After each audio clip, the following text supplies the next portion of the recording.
51년 차 비뇨기과 의사 김세철입니다. 환자들이 참 좋아해요. 내 마음을 알아줄 거다 그런 거 있잖아요. 70, 80대는 환자가 동료의식을 느끼기 때문에 왜 나도 그런데 뭐 이럴 때는 이렇게 한다 이렇게 한다 이렇게 하면은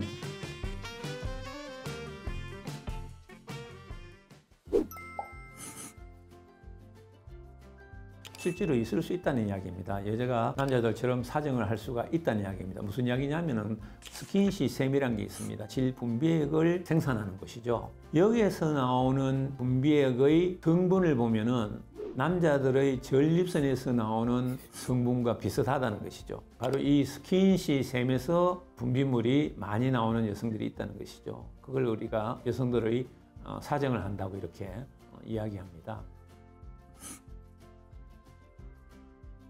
스킨십샘이 잘 발달된 여성들이 있을 거 아니겠습니까? 그리고 저 스킨십샘의 주변에 있는 근육의 수축력이 강할 경우에는 얼마든지 정액과 같은 물질을 요도로 뿜어낼 수 있다는 이야기입니다.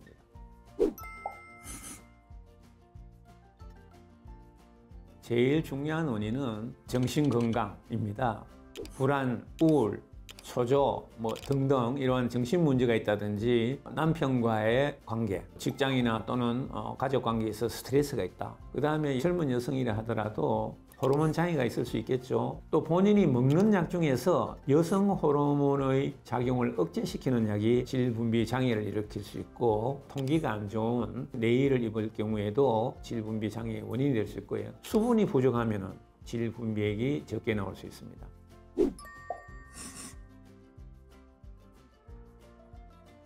여기 보시면은 빨갛게 된 것은 한국 여성이고요. 분홍색으로 된 것은 미국 여성입니다. 우리나라는 거의 20대, 30대, 40대 여성이 2명 중에 1명이 질분비 장애를 갖고 있다는 것입니다. 상당히 많죠. 미국은 5명 중에 1명인데 우리는 거의 2명 중에 1명이 질분비 장애를 호소하고 있습니다. 상당히 많습니다. 여성은 성생활에서 지금까지 수동적인 그런 문화였지 않습니까? 그리고 여러 가지 말이죠. 억압하는 게 많죠, 여자들은. 그러면은 충분한 질분비액이 나오는데 지장이 될 수 있겠죠. 제가 봤을 때는 정신적인 또는 문화적인 그러한 이유 때문에 질분비 장애가 특히 한국 여성한테 많지 않느냐 이렇게 생각합니다.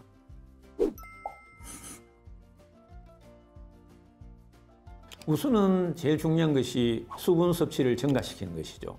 그 다음에 이 긴장이나 스트레스를 푸는 방법으로서 규칙적인 운동을 하고 바로 삽입을 하지 말고 전이 시간을 증가시키고 쓸데없이 질세척을 하는 것은 도움이 안 되고요. 그래도 안 되면은 호르몬제를 이용해서 질분비물을 증가시키는 그런 크림을 사용하는 이런 방법을 권하고 있습니다.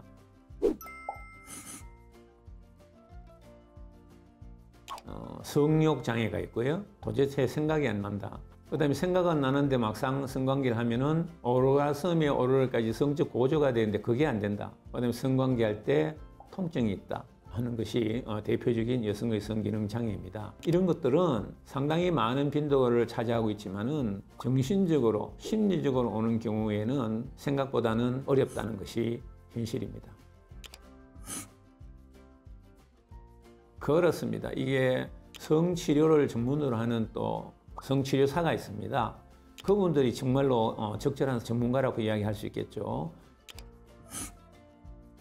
인종과 문화, 종교 등에 따라서 차이가 많은데요. 보시면은 여성과 남성의 성기능 장애 유형별로 발생 빈도를 보여주고 있는데요. 제일 많이 호소하는 것이 성욕 장애예요. 여성들은 그만큼 심리적인 것이 성적 흥분에 많이 작용하고 있다는 것입니다. 심리적이다 보니까 그 다음 많은 것이 뭐냐면 생각이 있어가서 시도를 해도 성적 흥분이 고조되지 않는다는 것입니다. 그러니까 당연히 오르가슴 장애도 따라올 수밖에 없죠. 거의 이 세 가지는 같이 물린다고 봐야 되거든요. 이번에는 20세에서 49세 사이에 있는 성적 활동기에 있는 미국 여성과 한국 젊은 여성을 그 성기능 장애 유형별로 유병률을 비교한 것입니다. 성기능 장애의 유형에 관계없이 한국 여성의 유병률이 훨씬 높은 것을 알 수가 있죠. 아까도 이야기했지만은 정신문화적으로 우리나라 젊은 여성들이 받는 스트레스가 많다는 이야기입니다. 성적으로. 두 번째는 인생의 후반기에 있는 여성들도 성기능 장애를 일으키는 위험 인자들의 발생 빈도가 높다는 이야기예요. 한국 여성의 성기능 장애 위험인자 동반율이, 다시 말해서 성기능 장애를 일으키는 질병의 유병률이 모든 성기능 장애에 있어서 우울증 빼고는 모두 다 한국 여성이 월등히 높다는 것입니다. 특히 당뇨병은 남성이든 여성이든 관계없이 성기능을 10년 앞당겨 노화시키는 아주 무서운 위험인자입니다.